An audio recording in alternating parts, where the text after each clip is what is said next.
Hello, everybody. I am Perez Hilton, joined by Meghan Tonjes. Hi. We've known each other for like a decade, right? I know. Oh my God. Yeah, I was saying to a friend today, I was like, he's the first person that shouted me out, like back in like 2008. Meghan Tonjes does many different things. She's a singer. She's a vlogger. She's an actress. You were doing some acting a couple of years ago? Yeah. There's some things that I've been in. There's a commercial that never aired somewhere for Samsung. You're a talented individual who's capable and has done many different things. I try. There's a story you were teasing me with that you never told me about. Something about Chrissy Metz. Oh, was I teasing you with the story about Chrissy? Or you said that you would tell me when we saw each other. Oh my God, I forgot She is an actress who is on This Is Us. Yes, incredible. She's amazing. So I went... You've met her? I've met her. I've never met her. But I'm a big fan. So the funny thing is, there's a connection between you, me, and Chrissy. I never knew this. So I went to the set of This Is Us to do a brand deal, and it was basically to talk to Chrissy and kind of walk around set. What was the brand? I don't care. Let's plug them again. I think it was actually NBC. I think it was like directly with them. So I got to go to set before the first... I'll go to the set, NBC. I saw the first episode before it came out. I met like Milo Ventimiglia, who... Dreamy. The video turned into a whole Milo love He's just fest. a lovely person. He's so and so nice. is Mandy Moore. Oh, I didn't get to meet Mandy. Oh, I was really she's sad about lovely. it. But I got to meet Chrissy, and so I walked into the trailer, and it's so funny because she knew me. And that threw me off completely because I was like, why would you know me at all? And she said that she had seen a cover I did, I think Katy Perry, on your site. So it was like you shouting me out back in the day. She had seen that, knew of me, and then years later we met. You've done some really cool things. Like you were on Ellen. I was on Ellen in like 2011 during the whole It Gets Better campaign. And I was living in Michigan, had never been on TV, had never been to Los Angeles. They flew you out? They flew me out. It was all a secret. I couldn't tell anyone. Never been on TV, nothing. And I ended up doing... It was because I had done a Britney Spears, Bruno Mars mashup that you had posted. BritneySpears.com had posted. Hey, I love it. And they brought me out. And at the time, they asked me, who do you listen to? Who do you like? And I was like, well, I started playing music because of Jason Mraz and Tristan Prettyman. Did they surprise you with Jason Mraz? They didn't. Oh. They didn't. I'm still sad about it. That would have been way cool. One day, Jason. But at the time, I said, there's this UK artist named Adele that I love. Yes. And she hadn't come over here yet. There was no album out. And so they surprised me at the end of the show saying, hey, we're going to bring you back out because she's coming over next month. And they never did? No. They did. They did? So you got to meet Adele? I got to meet Adele. Oh my God, how cool. They brought me out. I sat down for the sound check. And at the time, and this is another cool story. So at the time, I'm sitting there, Ellen, producers, people, listening to her sing. Ellen goes up to her, and they sent me this footage, like this creepy footage with no sound of them recording me. And Ellen goes up to her, and Adele looks at me, and she goes, oh, I know her. Because the internet was so small at the time that I'd done covers of her stuff, and she'd seen it. And so there's like this creepy footage on my channel of me, Adele, and Ellen just sitting there talking, and she's talking about how she hates flying, and I'm freaking out inside trying to keep it cool. And I think I gave her my CD, which so sad, so cute. I love that. The internet was a much smaller place back then. Small. Now it's so massive, and the internet isn't even internet anymore. It's your phone. It's everything. It's the phone. It's Instagram, basically. It's everything. It's just Instagram. It's incredible. But yeah. I mean, no, YouTube is still popular. It's YouTube happening. is still popular, but YouTube has changed. YouTube is like for 14, 15, 16-year-olds, I feel like. YouTube changes every 6 months. It depends. Like, if you have a niche audience, I mean, most of my audience is like 25 to 34, so I don't know if they've just grown up with me or if what I'm talking about appeals to them more, so...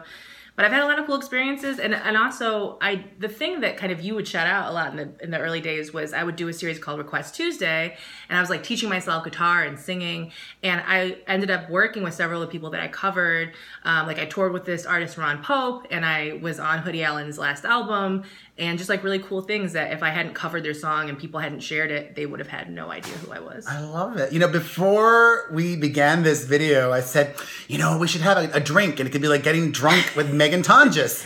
Classic. But you don't drink anymore. I know. I stopped drinking last year. That's a good thing, though. I celebrate that. It is good. Yeah. I wasn't much of a drinker, and there was like a boy situation. It just ended, and the next day after it ended, I was like, I'm not drinking. I don't know for how long, but I'm gonna do it. It's been a year now. Almost a year. It's like 9 months. But the thing is, I'm not that kind of person. Like, it's really hard for me to stop things, like people, anything. Like, I give things multiple chances. But for some reason, drinking, I was just like, I love it. Switches off. Well, we're going to a birthday party later. To drink. Well, I haven't had a drink in 2 months. Oh, I'm proud of you. Well, just kill it. Like at the beginning of the year, I always go really hard and really healthy. Yeah. And then like come March, it's like my birthday, so it's like, all right, it's saving time. Yourself. Exactly, I'm saving myself. Mine's in November, so I got a ways to go. But I just know tonight. I just want to tonight, and I'm going to. And I support it, and I will be here to cheer you on. I'm here. Do you still make a living off YouTube, or do you make a living off other things? So I would say it's probably split up into 3 main things. I would say I make more off of YouTube than I did ever. Oh, wow. That's awesome. And I think it's because I took a break from music, which I'm coming back to, but I started doing kind of more daily talking, opinion, news, just like go. And it's like it's not a lie, I can't live off of it, but it's more AdSense than I ever made doing music. You can't live off of what you're making on YouTube? In Michigan I could, not in Los Angeles. Tell me about it. In Michigan I'd have a 3-bedroom house, it'd be a courtyard. A lot of the YouTubers don't live in LA. I think about it sometimes to think.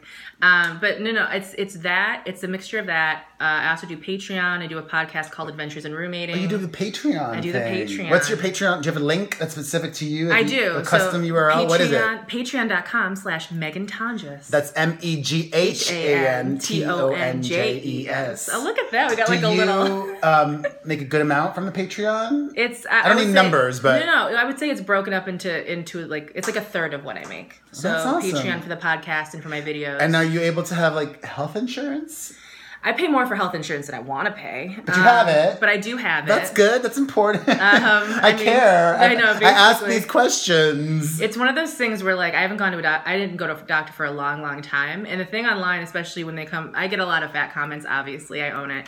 And the thing is that they tell you is like, oh, fat people drain the system and blah, blah, blah. And there's such a whatever. I don't go to the doctor. So now that I'm paying $400 a month, guess who's going every month to say hi? Me. So enjoy your wait times. Yeah, the whole YouTube thing is so wild because it changes every 6 months, like you said. It does. And like the OG YouTubers, a lot of them, well, some of them are still around. Yes. Some of them aren't around anymore. Actually, I almost wanted to, part of me wishes I had cameras on at all times because we had some good convo before the camera even began rolling. And you reminded me Happy of Slip. This girl, Happy Slip, which... I remember. I mean, you might not remember if you're newish to YouTube, but she is like almost the original Lily Singh, right? Yeah, she's comedy. She is the original Lily Singh. Happy Slip. I know. Girl, you got to come for your crown. I know. And that's not a diss at Lily Singh. No, Lily's incredible. Yeah, but Happy Slip was the original that. But yeah, it was when it came to like doing women, the exact same thing. Yeah. She's a Filipina American comedian with characters. Very similar to Lily Singh. And then I was getting Community Channel. That was another one that was at the time. Channel. Remember Community Channel? Oh my God, Natalie Tran. Yes, that name sounds so familiar. Well, there's so many. There's so many. And a lot of people end up leaving. And I've seen people that were like the biggest on YouTube that don't do YouTube anymore. And that's nuts to me. And how do they make a living? What are they? They're just regular jobs. Remember Ray William Johnson? Yeah. Where? Where's he? I mean, he's in Los Angeles somewhere. I've seen him on Tinder. Where are you? What's going on? Wow. Well, what's his face? Phil DeFranco's still on YouTube. Yep, Phil's someone I've known for a long time. He still does pretty well. He does very well. He does actually very well. I looked on YouTube. I like to stay informed. I like it. He gets like about 1 million views a video. He does. That's a good amount. He does. So it's funny because I met Phil at a YouTube gathering way back. You went to his wedding. I remember this. I was in his wedding. You were in his wedding. So I ended up becoming friends with Lindsay, his wife. I was a bridesmaid. She was a YouTuber. She's a YouTuber as well. She started doing YouTube, and now she does like mommy vlogging stuff. That's very popular. They have several kids. I was in the wedding. Several? How many kids do they have? They have 2. Oh, congratulations! Does that count as several? They have 2. It does. A few. That's a couple. That's a couple. I gotta get up on my child. Several's lingo. like 3 or more. Okay. A lot is 4 or more. Okay. You know what? Too many is 0+. You don't want to have kids? No, I don't think Never? so. No. You don't have to. It's mean, not for everybody. Listen, I could be tricked. Dick will trick you. So I don't know. I could be dickmatized, and then I might all of a sudden be like, I want to be a mom. But right now, I'm like, I like sleep. Or, you can in the future, if you feel the calling, like foster kids or do something else. I really do think that if I do have children, I would want to adopt or foster. So... Look at me, ethical. Who else are some of the old YouTubers? Oh, and I was going to say, my roommate edits for Phil, too. So it's like, we're all connected. I'm like trying to be a YouTuber now as well. You're welcome. This is a hell of a time to do it. You gotta keep hustling. I think the trick to it... Unless you have FU money in the bank. And as I'm real honest, I don't have FU money. I would... Listen, I'm real honest. If I didn't have kids... You would have some FU money. If I didn't have kids and my mom, whom I also support, that's 4 people that live off of me. I'm just trying to support me, and it's a struggle. Yeah, if I didn't have those 4, then I'd be okay. But I have to make money to feed and house and school and all of those things. See, you do that, and I'll just make sure my dog's fed and that I'm sleeping on the weekends. What are your thoughts on this new trend of like obnoxious YouTuber that does very well, like the Logan Pauls and the Jake Pauls of the world? As I've said on my YouTube channel, the trash takes itself out. And I think, it's one of those things where... They're still getting tons of views, though. They get tons of views, and even being demonetized in any kind of way for things, they still have merch and opportunities. So I don't think that they're struggling in any kind of way. And I think they're going to be around for a while. It's stressful, right? Because, like, when I started, YouTube was completely different, and I've seen it through every era. Yeah. You started in what year? 2007? 2006. 2006. Wow. 12 years. 2006. And so I've seen kind of every iteration of it. And I think there's always been the people, I mean, we think of Jake and Logan now, but like there's always been people that were doing crazy shit and getting in trouble with the community. Yeah, well, actually, some of those people end up having comebacks, like Jeffree Star. He's had a comeback recently. There you go. He would get in trouble with the community all the time back in the day. There wasn't a drama channel element, and now there is in the past few years. And so I think that so many drama channels. It works for some people. Or like even girls doing it. It's not just the guys, like that Tana Mongeau. Yeah. I can never get her name right. It's a lot of vowels. Mojo. It's a lot of them. But it doesn't have an N in it. You know what? I don't really know. Yeah, it is. It's like a Mojo. Manjo. But is it Manju? I don't think so. Oh, God. I don't know. She must hate me because I can never get her name right. I don't watch her videos. I know of her. She should thank me for knowing of her. It's such a gift. Such a blessing to be known. No, but I mean, it changes all the time. I think there are always people that it's going to be exhausting for me to watch. But that's, you know what? I've always thought, I'm not the demographic. Yeah. And that's the interesting thing is they won't be on top forever. Like, no. PewDiePie, I don't know why, but I was checking it. Those Paul brothers get way more engagement than PewDiePie does. Yeah. PewDiePie has like 60 million subscribers. Yeah. He still gets millions of views per video. Yeah, but comparatively. But comparatively to the Paul brothers who have like 20 or less, they get way more engagement. So they're definitely hotter. Yeah. He's a weird one. But one day there's going to be someone that comes up that's bigger than like, Logan and Jake. I remember Smosh. They used to be huge on the YouTube. They were like, they're still around. Smosh Games and stuff. But they broke up. But what is Smosh? It changed. It used to be just 2 people. Yeah, now it's not other hosts and stuff. Yeah, now it's not those 2 people anymore. But I think a lot of those people though that started things off and they became bigger are probably out there investing. I would hope so. Like producing. Lisa Nova. Remember Lisa Nova? I definitely remember Lisa Nova. Does anybody else remember Lisa Nova? Wow. She was one of the top YouTubers of 2007. I remember she said my name during a live stream once, and I was like, "Oh my God, Lisa Nova!" I made this video with Lisa Nova and the top YouTubers of 2007. I used to be a top YouTuber, and then I got into a fight with YouTube, and I quit. And we all do. And I just would upload videos on my site only. Yeah. And I could make money more I could get a better return. Yeah, that way. Fair. But it was Lisa Nova in that video, and then this other one. Dax Flame. You remember Dax Flame? Wow, we're going back. They literally have no idea what we're talking about. He still makes videos every once in a while. He had this character, almost like Fred. Fred's still on YouTube. What's his name? Lucas. There's so many of them. I wonder, but he must be able to make a living off of it because he's still doing it. Or maybe not. Fair. I don't know. I don't know. It's like one of those things where I think of those people, but I'm like, he doesn't live in Los Angeles, I don't think. Well, that's the goddamn trick. Yeah, I think that is the trick. He lives in the Midwest, but his brother's also a YouTuber. If they were smart, all of these big YouTubers would have bought some like real estate in the Midwest, settled down. What's his brother's name? Lucas has a gay brother. Really cute little teen. I don't remember. I don't know. And there was another one too. Now he's a kind of like transitioned to getting an adult following. Trevor Moran. Trevor, I know. Yeah, I love Trevor. Yeah, I got a soft spot for Trevor. Yeah, I mean it's so interesting because there's so many.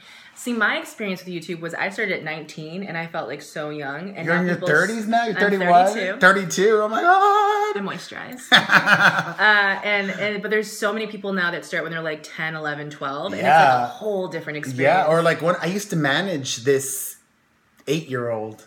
Who's now a top YouTuber, Maddie B. Oh my God, I did a video once with Maddie B. You did? And I looked back at it. It was like a Lady Gaga song, and I'm like, this is so creepy that I'm singing to this like 10-year-old child right now. Maddie B is a mogul now. Killing it. He we worked together for a year or 2 years, and then he went and continued to do his own thing with his dad, I love that family though. They're very decent, hardworking, really nice, lovely, talented people. The trick is like if you can grow and repackage yourself and keep doing things that are relevant and like find your audience but keep moving. I think a lot of times when you see people on YouTube that were big and then they fall off, it's because they couldn't get out of their way and doing the one thing all of the time. So they were trapped by the character. So they hated it and they resented it. It wasn't fun anymore. I'm not huge on YouTube, but I've been working the entire time. It's because I like changing it up. I like doing different things, and it makes it maybe harder to sell because you're not like this one thing in a package. But you always can kind of jump from like lily pad to lily pad trying to do things, and you never. That is one of the keys. Like Shane Dawson has been killing it lately on YouTube, getting so many views, and he is the exception to the rule, I would say. I actually really did enjoy the video of him and Trisha. Oh, yes, I watched that one. They did 2 videos, one for his channel, one for her channel. She became him, he became her. I think I just saw the one where he became her. I think there was 2. I think she uploaded one. No, I think collaboration for sure. Collaboration, yes. But Shane is one of the OG YouTubers, and most of the OG YouTubers don't get that many views anymore. But Shane does. I feel like you must have like go away for a little bit or be conflicted and maybe have a breakdown. Like that, not to say that Shane did that, but like you have to have like a slight breakdown, be really confused, and then you just like come back, hit it hard. Like I was saying, he edits his things almost like it reminds me of an old MTV show where it's like something that we grew up with, where it's like he's almost previewing the next part of the episode. So it's an interesting way to do it. Well, I'm enjoying my return to YouTube, but I also like you enjoy that it's not like my primary source of income. It's not like the thing that makes me money. So I'm at a point where I'm just doing what I want to do, right? I'm not trying to chase trends. No. I'm not like doing any cinnamon. That's so 5 years ago. I'm not doing any challenges. Well, you gotta be careful with challenges now. You do a fucking Tide Pod challenge, you're getting demonetized. Like, I don't do any of those things. I just do what I want to do. So I'll chat with friends. I'll interview people like Farrah Abram. I'll have musicians perform in my backyard. Yeah. I've even been doing music reaction videos because I love them. I love it. And I'm just having fun. I think it's all about managing your expectations, and then when I started, there was no plan. No one knew about YouTube. It was super weird making videos on the internet. Now kids come in and they know about brands. For years, you couldn't even make money on YouTube. I applied 3 times or 2 times to become partner. You had to wait 3 months in between each time. You had to write them a whole goddamn essay about why you should be accepted. And now it's almost like going back to that because they have new regulations and stuff that you need. But it was different. And now people coming into it expect that you can become a millionaire off of YouTube. And so on some level, it's like, ooh, you're more aware of who you want to be online, which is cool. But at the same time, it's like, oh, you never really get to be yourself because you're aware that money is connected to it. And it's also unrealistic. Like, not everybody's going to be a millionaire off YouTube. No, it's very... The minority, actually. Yes. And... I wish them well. Like the number one invest your money, be smart. That young people want to do is be a YouTuber. That's nuts to me. That's nuts. I mean, I get it. But great. I love it. We're on YouTube now saying that. YouTubers. Yeah, I think it's just about managing expectations. And I also think that the biggest downfall to this idea of YouTuber is that people are scared to actually get like a part-time job or work. Or like a lot of us started when we were like in college, we were working jobs. You had 1 hour on one day to film your video for that week or that month, and you just did it. So it's just interesting that people almost like expect that like if I make videos, I need to make a ton of money. And it's just like you have to, my grandma always said, don't put all your eggs in one basket, right? So it's like you have to have a bunch of different things so you don't get burned out, so you stay relevant, and that you're not ever relying on YouTube. Because if YouTube changes tomorrow or YouTube goes away tomorrow, what the fuck are you gonna do? Can you play a live show? Can you do a stand-up thing? It's so weird. What can you do? So you have to have some kind of talent. You have to. Well, you also have to be smart with your money if you are making it. Yes. Like, another name that just popped into my head. This could be like an education class for some of you too. YouTube 101, no, 2007. Also, about like old YouTubers. OG YouTube. Charlie is so cool. Like, you remember him? I do remember Charlie. Cute is so cool, little British one. He still makes stuff, but he does more like film stuff. Almost. No, now he does like science things. Oh, is he working with like the Green Brothers probably? I don't know. I watched his videos recently. He's like doing science. Oh, cool. But he was the first British YouTuber to reach 1 million subscribers. He did 5 Awesome Guys. He was part of that collab channel. And now he doesn't get any views. Welcome to YouTube. Welcome to it. It's one of those things where it's like, yeah, you just gotta be smart with your money. And then also, most people that have been around for a long time are doing other things beyond YouTube, so they're not just dependent on AdSense, because AdSense changes, like one thing changes in the algorithm, and you might be completely screwed when you were making good money before. So you have to be careful, and don't ever rely on one thing. Well, you have more than one YouTube channel. I do. What are those so people can subscribe? I'll put the link down below as well. My main channel is Tonjes, my last name. I'm moving my music over to Meghan Tonjes. Okay. And then there's a third channel out there, which I don't update as much, called Life Size Beauty. But there's 3. I'm getting on it. I love it. I'm trying to be like a one-woman production team. Well, I have 2 YouTube channels myself, Perez Hilton and The Perez Hilton. Oh my God. The Perez Hilton's for family and friends and this. Yesterday I made a video about dating. Yeah. It's more like the breakup. It's more like human stuff, and the other one's just like celebrity and music stuff. So it's a clear separation. I love it. See, Anyways, I love you. I'm so glad we made a video. It's been a long time coming. Meghan Tonjes, Perez Hilton. I'm gonna go have a couple of drinks now. By the time you're watching this, I will probably be not hungover. I'm not gonna go wild. I'll have maybe like 3 drinks. I said 2 earlier. I keep upping the number. Up. I know. Wow. And you know what? I'll be feeling very hydrated and very good. Thank you guys for watching. If you enjoyed this video, you know the drill. Hit the like button, follow, subscribe, comment, share, and follow me on Instagram as well. And Meghan as well. Instagram. I post butt photos and I'm really cute. Ooh, really? Butt photos. I'm going to go look now. Belfies. Listen, I started the trend. Me, Jen Selter, and Kim Kardashian. All right. Have a great day, everybody. Bye.